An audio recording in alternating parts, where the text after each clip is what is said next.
In today's video, I am going to teach you how to use Copilot in Google Chrome.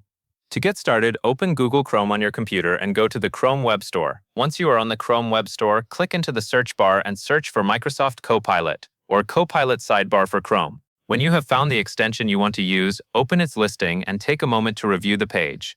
You can usually see the extension name, a short description, screenshots, and other basic details. Next, click Add to Chrome. Chrome may show a confirmation box explaining what permissions the extension needs. After the installation finishes, the extension is added to Chrome, but it may not appear directly on your toolbar right away. To make it easier to access, look at the top right corner of your Chrome browser and click the puzzle piece icon.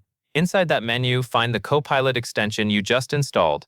Next to it, click the pin icon. Now that the extension is pinned, you should see its icon near the top right area of Chrome. Click the Copilot extension icon to open it. Depending on the extension, Copilot may open in a side panel or split-screen style view. This setup is especially useful when you are researching, comparing information, or trying to understand a long piece of content more quickly. Once the extension is installed and pinned, you can open it whenever you need it from the Chrome toolbar. And that is all there is to it.